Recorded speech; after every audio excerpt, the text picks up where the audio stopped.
Welcome to First Strike here on VSiN. I'm your host, Dave Ross, and for the next hour, we're going to break down everything associated with UFC Fight Night 194 right here Saturday night at UFC Apex in Las Vegas. But I can't do it alone, so I've got a bunch of good people here to help me out. Nick Kalikas is going to join us here momentarily. He sets all the odds here at Circa Sportsbook for not only MMA, but also boxing. So we might even dive a little bit deeper into what's going on with the Tyson Fury and Deontay Wilder fight. Lou Finocchiaro is going to join us in the second block. Of course, a VSiN contributor and Point Spread Weekly host, and he's got a podcast about business, and it's all about the UFC, and he always gives out good winners. Amber Dixon is going to join us in the third block. She's our sports betting analyst here at VSiN, and Reed Kuhn, a very sharp mind here, a professional MMA handicapper, so he will be with us in this last part of the show. But let's get to the main event of the evening on Saturday night, and that, of course, is Mackenzie Dern. We got an all-Brazilian matchup here. It should be a really good one against Marina Rodriguez. And right now, and again, this is according to DraftKings, she is instilled as a solid favorite. It's actually gone up now to minus 190, started off about minus 170. So some money coming in on Mackenzie Dern against Marina Rodriguez. And again, these are at 115 pounds. Dern thinks this is her division, and this fight could go a long way in determining whether or not she is the queen of the 115-pounders. Of course, if she goes on to win this fight, it could set her up for a title fight. The same can be said for Marina Rodriguez as well. To me, what's going to be interesting is when they get into the clinch, who can control that? Because both of these women excel right there. If Dern can get the upper hand and get this fight down to the mat rather, there really is no equal with her Brazilian Jiu-Jitsu. Of course, a black belt there. And Rodriguez, not bad in her own right, a purple belt there. The over-under on this, of course, it's a 5-round title, a non-title fight, but it is a main event, is 2.5, and that is plus 110. The under is juiced at minus 140. Now, in the co-main event of the evening, we're going to have Randy Brown taking on Jared Gooden. And right now, Brown, a solid favorite according to DraftKings at minus 225. Gooden coming in on the takeback at plus 185. He did miss weight by about 4 pounds today here in Las Vegas, but the fight will go on. Brown, of course, is a winner of 3 of his last 4 fights. It says this will not be a cakewalk against Gooden, even though Gooden is the solid underdog here and thinks they are matched up for a reason. But Brown, of course, on a hot streak of his own, had a sub of Alex Oliveira back in April as he tries to make his ascent in the 170-pound division. Now, one of the more intriguing things that happened in the last 24 hours here, Duran Wynn was supposed to fight Phil Hawes, and this was a highly anticipated fight on this card. Well, then Wynn, within the last 24 hours, was out.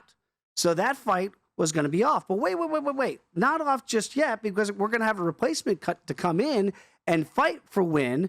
And all of a sudden, it looks like we're going to have the fight back on because Chris Curtis says, I'll fight. He actually makes weight. But then Hawes says, no, I don't want to fight Curtis. That's not the guy I was supposed to fight. So Hawes does not want to fight the replacement. Then James Krause says, no, that's okay. If we don't want to have that fight, then I'll step in and fight Curtis. So we're going to have this complete replacement fight, but the UFC at the last minute said, no, this fight will not go on. None of those fights are going to happen, even though James Krause said he would step in the last minute and fight the replacement, Chris Curtis, who also said he would step in at the last minute. It was a crazy 24 hours. And that's why we have Nick Kalikas here, because Nick, well, I mentioned off the top of the show, you set these odds here at Circa. When you have craziness, like we had there with Wynn, potentially in a really highly anticipated matchup against Hawes, and then that fight is off, and then fighters are like, no, I'll fight. How in the world do you follow that and then try to place a line on it? It's not easy, especially with all the drama. Now, these days, we have COVID stepping in, too, so it's been, through the pandemic, the times have been definitely a little bit tougher, but a situation like this, there's always weight issues, typically on the scales, right before the big fight day. So it's, for me, thankfully, I know the fighters really well, even if they're making their UFC debuts, like Curtis. I'm aware of him. James Krause is a good friend of mine, so I'm very aware of what he can do as well. So it wouldn't be as tough, but definitely a curveball, as you say. Oh, totally a curveball. But again, none of those fights are going to happen. I kind of would have liked to have seen James Krause get back in there. It's always fun to watch.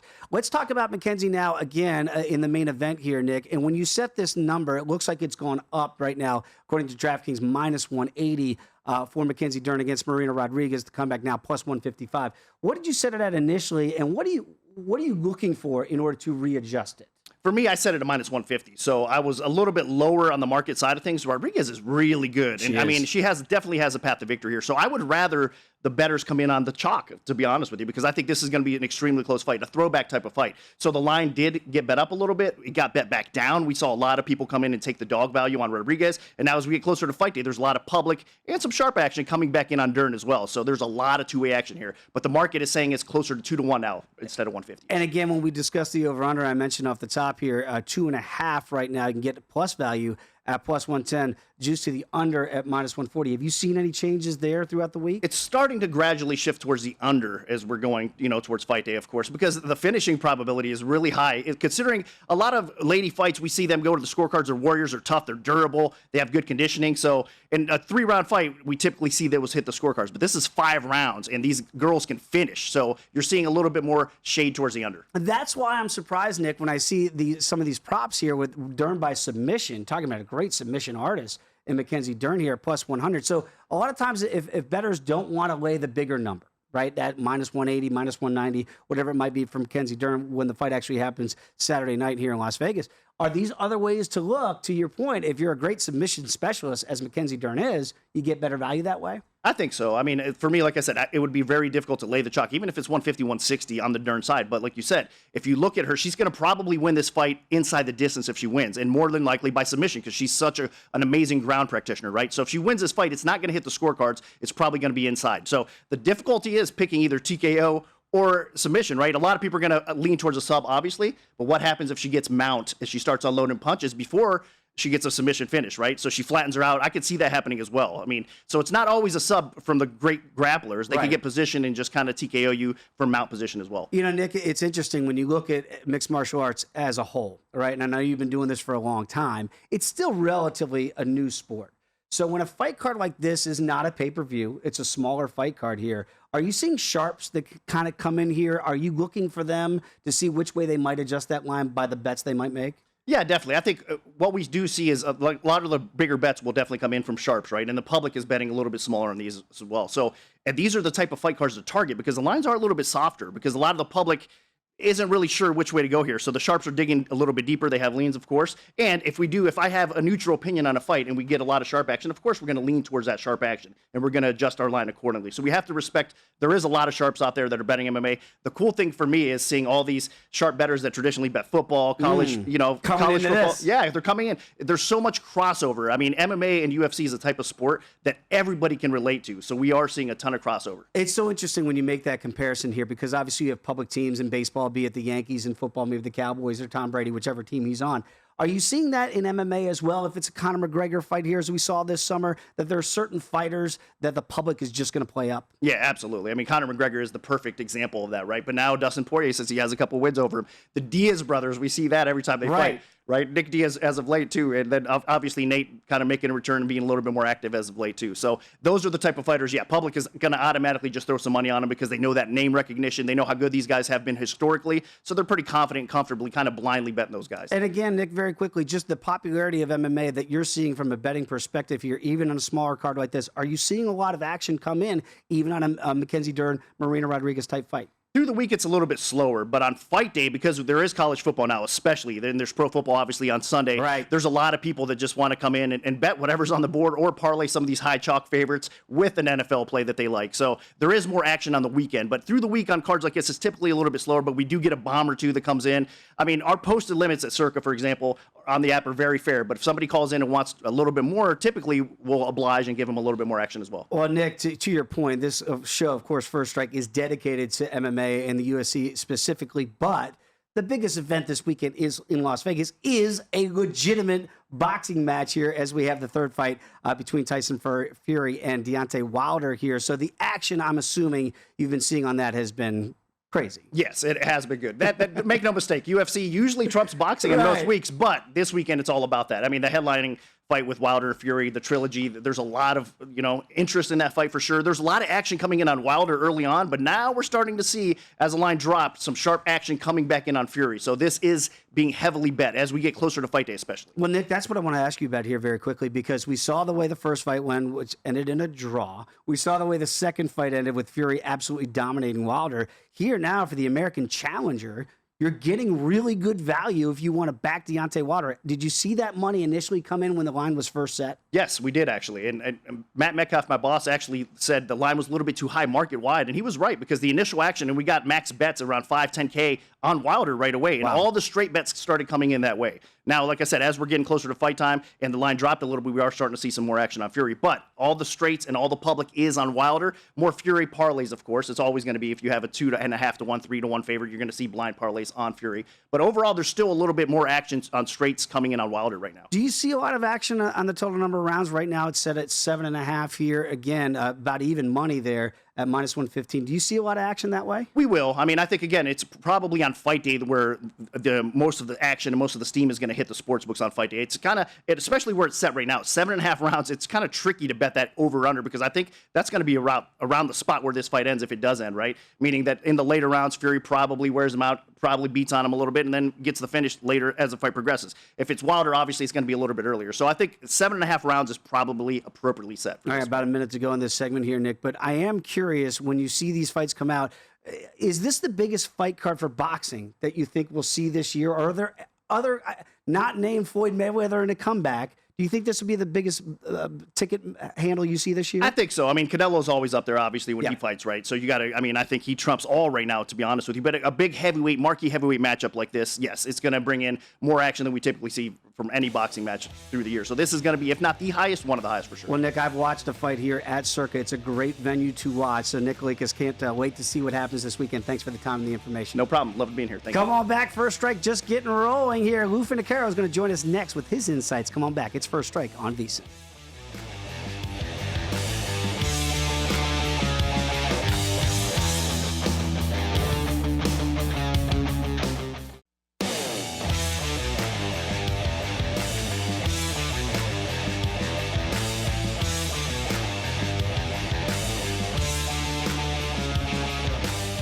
Back here on First Strike on VSiN. I am your host, Dave Ross, and it is a pleasure to be joined by the man himself, Lou Finocchiaro, talking all things UFC Fight Night 194. Lou, always love picking your brain when you get a big card here in Las Vegas, and obviously you got a battle of Brazilians here in the main event. It should be a really good one between Mackenzie Dern and Marina Rodriguez. From a handicapping style here, obviously both these women proficient in BJJ, maybe nobody as proficient as Mackenzie Dern. What do you make of this matchup? Well, I'm not going to give Marina Rodriguez quite proficiency level in BJJ that Dern has. But what I am going to give her credit for and tremendous proficiency for is her striking. She's going to be 2 inches the taller woman. She's going to have a 2-inch arm and leg reach advantage. And Marina Rodriguez must navigate this fight by utilizing distance, space, movement, and length to keep Dern away from her. If this fight stays on the feet, it's my opinion that Rodriguez will have advantage and she will be in the driver's seat. However, to take that the converse situation, what does Dern have to do? Everything that Rodriguez does not want her to do. Dern must smother Rodriguez. She must get inside the pocket and find a way to get a hold of her. When you look at Rodriguez's past body of work, she fought Carla Esparza, a short but diligent wrestler who was able to take Rodriguez down 5 times in their fight.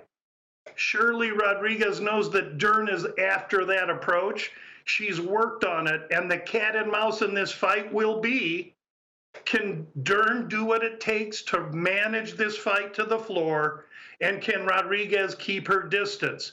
It's my opinion that there's going to come a time in this 5-round fight where Rodriguez starts to become a little bit tired. I don't want to say gassed, but as this fight wears on, it's going to be Dern that's going to be able to apply the pressure. I believe she will get a hold of her. She will take this fight to the floor. And the way I see Dern winning is via submission, and I'm willing to wager it that way, Dave. I think that Dern via submission Dern via submission plus 110, plus 100, depending where you shop. Yeah, I love that, Lou, because again, you get better value there. And I love the way you figure out the pathway to victory to kind of increase your odds there instead of laying the minus 180 that we see at DraftKings right now. The over-under is interesting to me here because it is juiced to the under at minus 140. But to your point there, Lou, do you feel like Rodriguez can at least, before the gas tank starts to empty a little bit, at least keep away Mackenzie Dern in those attempts to get this down there and get that submission through 2.5 rounds? Do you think there's any value in playing the over here? I do the way I handicap this fight, Dave, because I think it's going to take Dern some X amount of minutes to get Rodriguez to the point where she can actually get in and get a hold of her.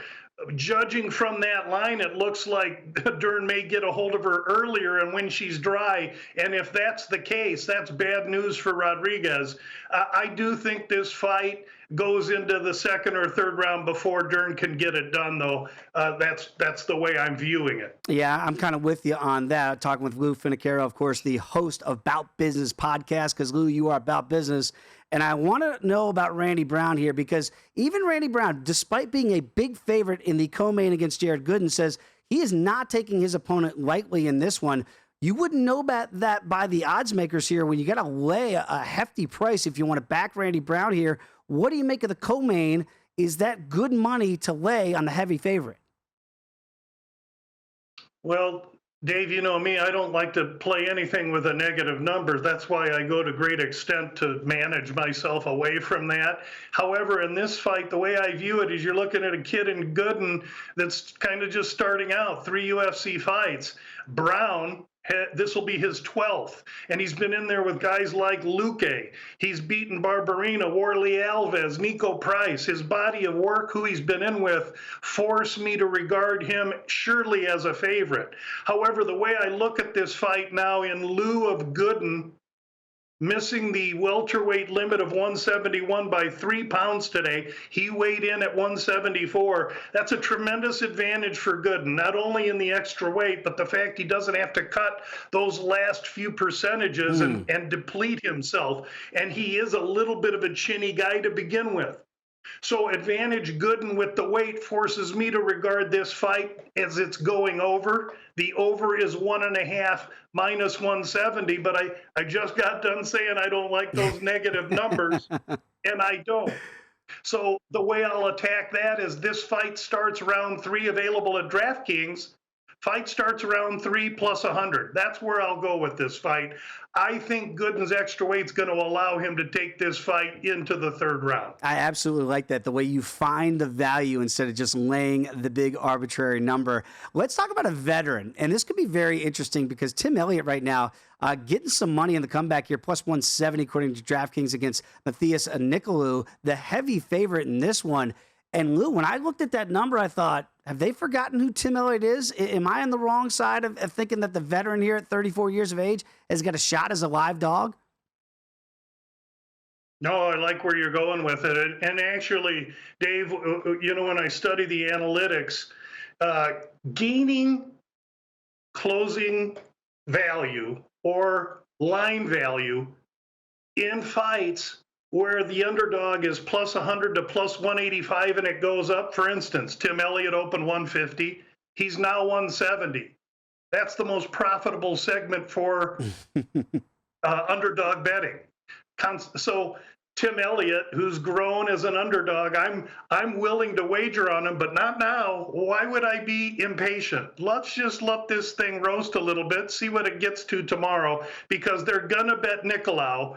And not only is Elliott live, he's been the more active fighter. Since 2019, Nicolau's had 1 fight, a split decision win against Manuel Kopp, who's a great fighter, don't get me wrong. Elliott's had 4 fights. He's got tremendous momentum going into this fight, and he's fighting out of Glory MMA, which has really contributed to his career resurgence. I really think Tim Elliott's live in this position. You know, and I look at it too, and I see Elliott by decision at DraftKings at plus 275. And so, Lou, I think of this, that's even better value. And again, the over-under for a 3-round fight over 2.5 is minus 235. So we're expecting this fight to go deep. To me, if you like Elliott and we follow a fight script here, can I take even the better value at plus 275, not expecting him to get the finish, but potentially if he's going to be that live dog to win a decision? One could, Dave. I won't, and I'll tell you why. Elliott's a grappler, and Nicolau, though Brazilian's really a striker. If Elliott gets him down, he could submit him, and I wouldn't put it past him. And so for that reason, I'll just be happy with the dog price at plus 170 or better. All right, I was getting a little bit greedy there, Lou. I wanted even better numbers, but I'm picking up what you're putting down. I love how you're thinking, though. Love it. Let's talk about Sabina Mazo at minus 170 against Maria Agapova in this one. Agapova coming off a bad loss. She said really she wasn't in a good state of mind for her last fight. Says she's back in it mentally at plus 150 here. I also tend to think that we've got a live dog action play here. Lou, what's your breakdown and handicap on this one? I like Agapova, if I'm pronouncing her name correctly, on the bounce. She went into the last fight, which she got beat. She gassed out. Yeah, and I believe there were a lot of contributing factors to that poor performance. But she performed poorly. Open minus 700, was bet to minus 1,500 and got beat. You couple that with the fact that she's the more well-rounded fighter that has a ground game against Mazo, the Colombian, who I think will have a slight advantage standing up, but she has no ground ability whatsoever. If she gets down and Agapova gets on top, it'll be Agapova's fight to control. And I do believe this fight will end up getting to the floor. There's a tremendous flow of money to Mazo, who opened minus 120, and she's now minus 180. And that fits perfectly in the model that I just described for the Tim Elliott fight. Excuse me, I'm blanking on his name. And so I think Agapova is another fighter we take a little patience with, let that price go up and hit it tomorrow morning. Lou, got about a minute with you left in this segment. Very quickly, because I know you watch these weigh-ins too, and you mentioned it with Jared Gooden with the extra weight. The fight's still going to go on, even though he didn't make weight. Do you take anything away after you watch these fighters at the weigh-in? Does it change the way you see them, whether it's a rough weight cut or not? It absolutely does. That's why I spend so much time watching them. In fact, Gooden and Brown was not a fight that I was going to release until the weight loss, and that made me more comfortable that Gooden is not going to be weak-chinned in there against Brown. What I do worry about is Brown is now PO'd, and that's not good. But I think Brown's damage will come over accumulation. But yes, weigh-ins can greatly affect how I look at or invest in a fight. We'll always enjoy the conversation. You got to listen to About Business Podcast. It drops episode 5 this afternoon. Back here, First Strike on VSiN in just a moment.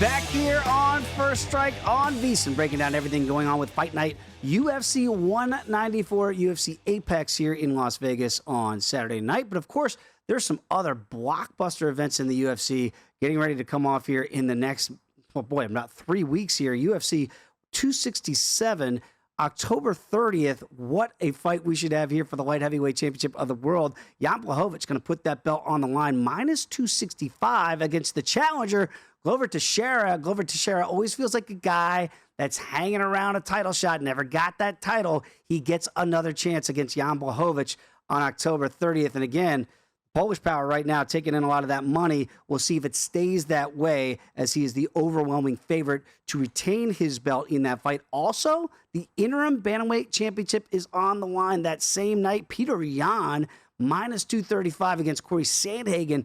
Big comeback at plus 190 here. I'll be very interested to see how that one plays out from a betting market perspective here as we get closer and closer to October 30th, because Jan, of course, the great striker, Sandhagen can beat you many different ways. That's going to be an interesting title bout. Both those guys trying to become the holder of that belt right now as they wait for Aljamain Sterling to get back into the mix, as he was unable to go. So that is an interim bantamweight championship bout on October 30th.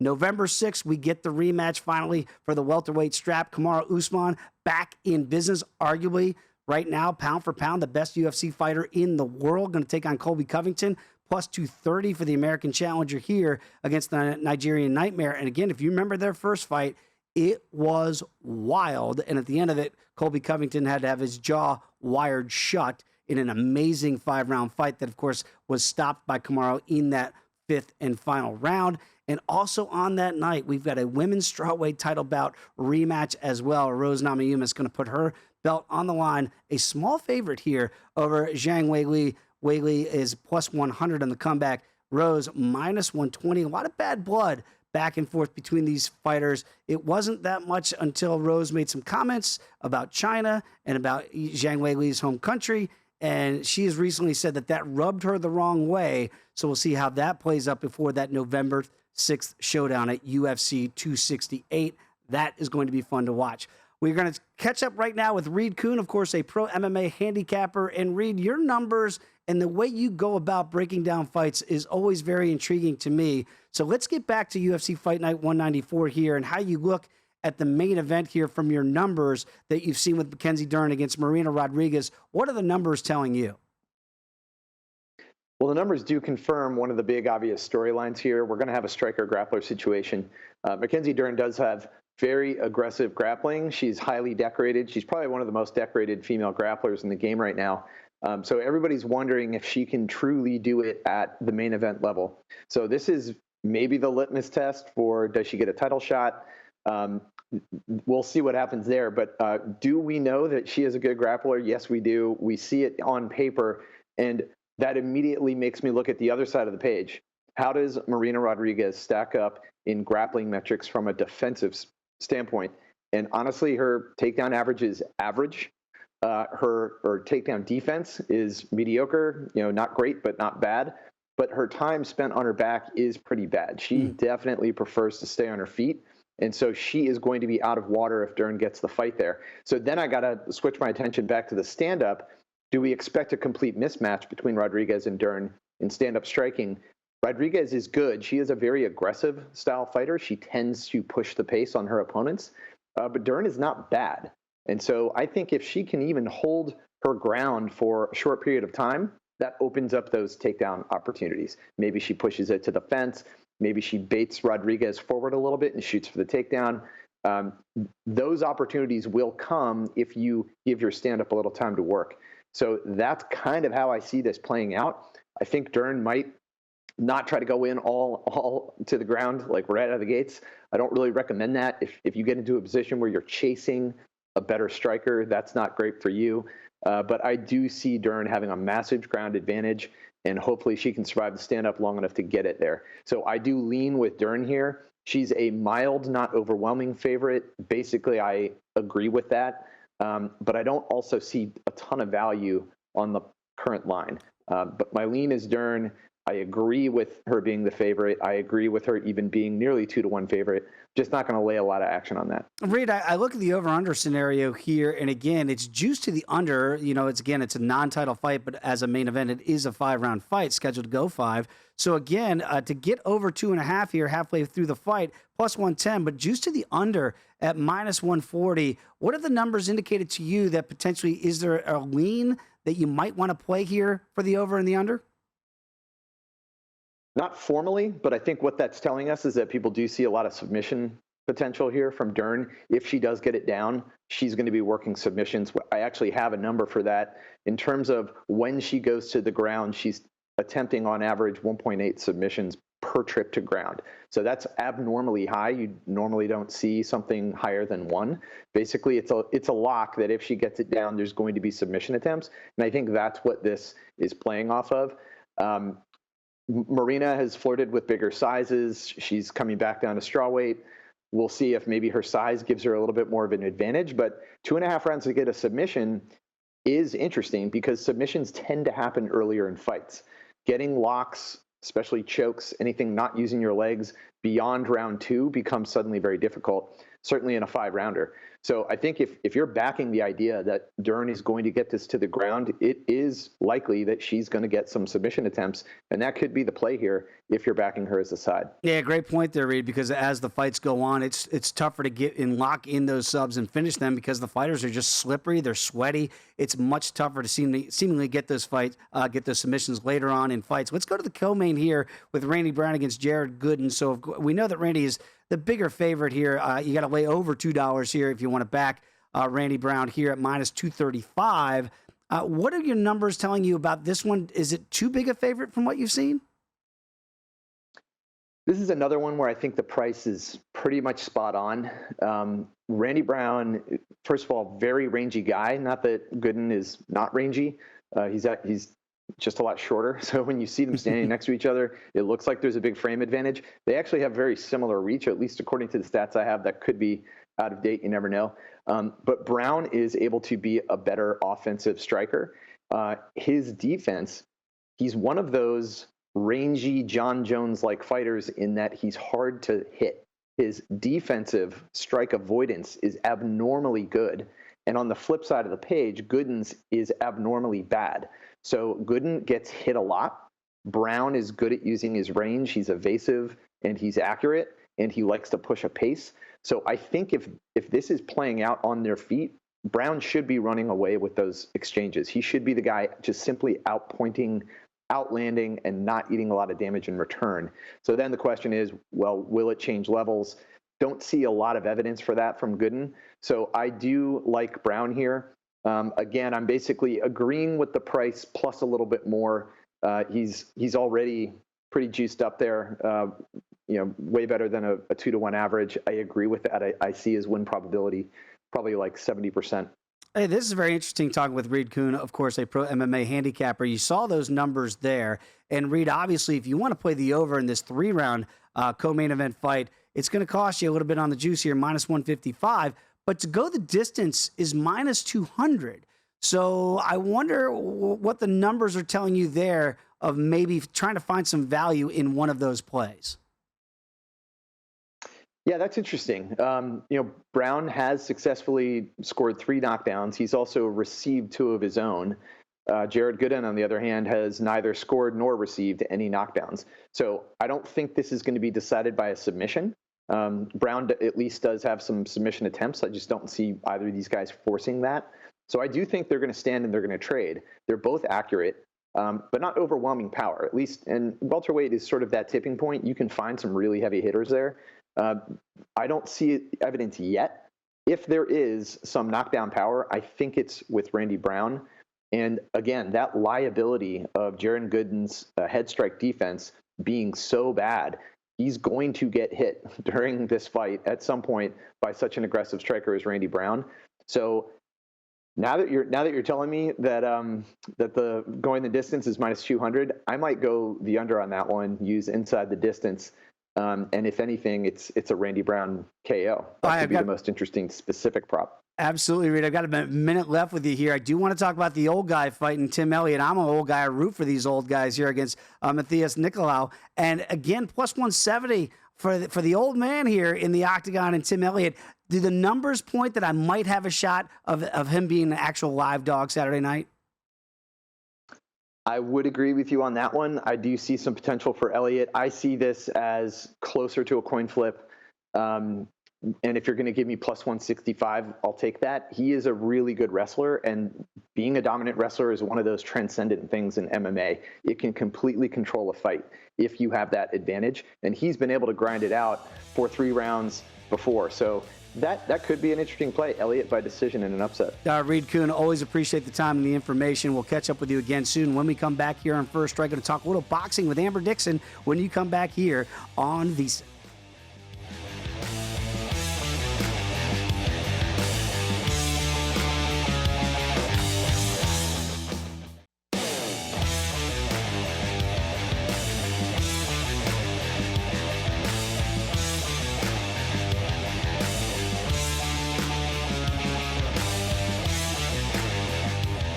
Back here on First Strike on VSiN, as we've been talking a lot about UFC Fight Night 194, UFC Apex in Las Vegas on Saturday night. Of course, Mackenzie Dern We kind of feel like she might be the right play on Saturday night as she tries to move up in the 115-pound division and ultimately get that title shot.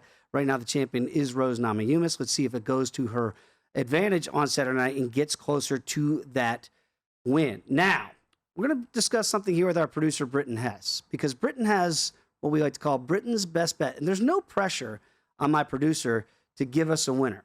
But he's going to pick 3 favorites here. And if he gets these 3 favorites, it's going to pay off to the tune of plus 112. So you see he's playing a lot of chalk here. He's going to take Steve Garcia, minus 335, Alexander Romanov, minus 675, and in the co-main, Randy Brown, who I also like in this fight, at minus 235. So Britton says it's not a big play, but if you want to have a fun play and get a little bang for your buck at plus 112, and you want to play those big favorites individually, this is a way you can make a little plus money with all 3 of these favorites coming to cash. We'll see if it works on Saturday night, and if it does work, maybe I'll take them out to dinner. But right now, let's bring in Amber Dixon. She is a sports betting analyst. And Amber, it's great to have you here on First Strike. And of course, we're going to talk a little bit more about UFC in the main event here, but I do want to pick your brain about the biggest event in combat sports this weekend in Las Vegas. And it's the 3rd fight between Tyson Fury and Deontay Wilder. And obviously, when you look at the way the first 2 fights went, and I think the first one was the big shocker to fight fans like me to see that go to a draw, because I think most people thought that Tyson Fury won that fight. And in the second time around, he destroyed the American champion at the time. And now you look at Deontay Wilder, a big dog at plus 235. Tyson Fury, the overwhelming favorite, almost 3-1. What do you make of what you're seeing here? To me, it makes sense. And you talk about that first fight, a draw. Tyson Fury got knocked down twice in it and still went on to get a draw. And so many people believe that he won. Then he comes into the second fight and dominates, particularly with his size and his plan on coming in so big. 2 p.m. coming up, 2 p.m. Pacific time is when they're going to have the weigh-ins. And I want to see how heavy he comes in, because that last fight, he came in at 273. Prior fight, 256. I think he's going to come in big, strong, use that muscle, use that weight to bully Deontay Wilder around and wear him out and then knock him out. Okay, well, here's the thing, because Deontay Wilder said in the second fight that it was the costume that he wore that wore him down. He said many things. He did say a lot of crazy things, right? But if we are to believe that that's true, and we take him at face value, then doesn't he have to come in with like the Mike Tyson towel around his head and just, right, with nothing basically on? So there's no shirt way, on. Right, nothing to encumber his ring walk. Right. To go up there and be, like Lou Finocchiaro is bout business. Maybe he could be bout business instead of excuses in this one. Because to me, Amber, I look at this and I say, this feels like his last chance for credibility. That Deontay Wilder, if he doesn't win this fight, Amber, he's not going to go down as a great American heavyweight of all time. But the odds and people here in Las Vegas say, to your point, that's not going to happen. You don't see a flip of the script here. Oh, I would love to see it. I just don't think that it's very likely. He does need to come in with probably not much on. He needs to come out like he's already in the 3rd round. He needs to be sweating when he walks to that ring. And he needs to bring it. He needs to establish ring generalship. He needs to get Tyson Fury's respect within the first 3 rounds, or else it's going to be a difficult night for him. And yes, you're right. If he does not win, I think it's kind of the end of his legacy, and that one-punch knockout power that we were all so impressed by just a few years ago doesn't look all that great anymore. I bought in because I thought, oh my God, we're looking at one of the greatest American heavyweights of all time. We're going to talk about him with the Mike Tysons and the Joe Lewises and the Vander Holyfields. I know some people don't think he's a great heavyweight. I did. But, it's interesting. I think he could go by the wayside historically if he doesn't get this done. You mentioned that he has to get Tyson Fury's respect. To that end, if you don't want to lay the big number if you're a Fury guy, you look at the over-under the rounds, it's 7.5, even money essentially at this stage. Do you think this fight goes deep into the Vegas night, or could it be a quick work? I think that is the best play, the over on the 7.5 rounds. These guys both know each other so well. They've fought 19 or so rounds. They've been in there that long against each other. So I expect them to start off very cautious and take it a little bit slow at first. They also have some ring rust to get rid of because they haven't been in there since February 2020. It's a year and a half later now. And if you remember, the last fight went into the 7th round. That is when Deontay Wilder's then trainer, Mark Breland, threw in the towel and should have thrown in the towel because Deontay Wilder was getting pummeled. I think because of the ring rust and the time it'll take them to get that off, and also the extra caution they'll display toward each other, this lends itself to going over 7.5 rounds. It's amazing to me when you look at Deontay Wilder and you see 98% KO win. That's the way he wins it. The highest of any heavyweight to have held a respected title. So to that fight script, if you think Wilder is going to win, could you then play Wilder by knockout instead, right, to get even more bang for your buck? Totally. If Wilder is going to win, it will be by knockout. It will not be by decision. So if you have a good feeling about Deontay Wilder and his ability to combat this huge Tyson Fury and dramatically change his style enough to thwart whatever Tyson Fury brings, hey, go for it by KO. All right, talking with Amber Dixon. And Amber, again, when I look at Tyson Fury, and I almost forget, he's undefeated. I know. I don't know that I give him enough respect because I'm talking about Deontay Wilder and the American here. Tyson Fury, by his own account, is a gypsy. That's what he says he is, right? Yes. He's just kind of this vagabond boxer, but yet pretty good KO percentage in his own right, not to the effect of Deontay Wilder. But you mentioned you think he can get the knockout here if you're a Fury backer. Would that happen earlier, or does it have to happen late? What makes Tyson Fury so great, and I really like his style, not him so much as a person, he's kind of a jerk, but as a gypsy, he has strong roots in boxing. I mean, a family history of great boxing, and he's so skillful. Despite his giant size, he's so fundamentally sound that it's funny to watch because he looks kind of awkward, but he boxes so well, he moves well, he's defensive, but then he's got that thudding power with both hands. He puts together punches so well. So he's great in the fact that I expect him he can box a few rounds and then he'll come forward a few rounds. And for that reason, I think he plans to mix it up. He has been knocked down twice by Deontay Wilder. He knows there's that power there. So it's in his best mindset to play it a little bit safe. Extend the fight. Wear him down. Hey, I was surprised by anybody in the second fight that he was able to do exactly what you said, kind of lean on him, make Deontay feel the bigger man's weight, and carry it later on and then get that stoppage later in the fight. Again, that would be an interesting fight script if he can do it again and get the stoppage after the posted total of 7.5 rounds, because I'm with you. I think this fight goes deep into the Vegas night. Very quickly, I know there's nothing like a big heavyweight boxing match in Las Vegas to be here, the energy for that. But at UFC Fight Night 194, we do have a great clash for the women at 115 pounds. I was wondering your thoughts. We've talked a lot about Mackenzie Dern against Marina Rodriguez. Rodriguez, obviously a great striker. We know how good Dern is, a Brazilian Jiu-Jitsu practitioner. And I know you actually train in this. What do you make when you watch Mackenzie Dern? I am 4 classes in, so I don't have any expertise in this area. However, I did have an amateur boxing match just outside the Circa here at the D Downtown Event Center. Okay. Yes. That being said, I'm going to go a little bit opposite of you guys. When I watch Mariana Rodriguez, her striking and the way that she puts her punches together, her hand speed, her ability in the clinch to throw elbows, I just don't think that Mackenzie Dern's defense on her feet bodes well with that. I know there is the narrative that she has improved in striking. She sure has. But when she comes in with that overhand right and her head is so far down and she's looking at the ground, I mean, Rodriguez is a great counter striker and with a lot of power. So I think she might get knocked out. Granted, neither of these ladies have ever been finished, but that fight to me is more of a coin flip. This is not in the bag for Mackenzie Dern. She's got to get her on the ground first. And then when she even is on the ground, Rodriguez is able to strike from her back and land effective strikes. Amber Dixon, the first one on the panel today, going to pick the underdog here in Marina Rodriguez. Thanks to Amber, Reed Kuhn, Lou Finocchiaro, and Nick Kalikas. Thanks for watching First Strike right here on VSiN. Enjoy the fights, everybody.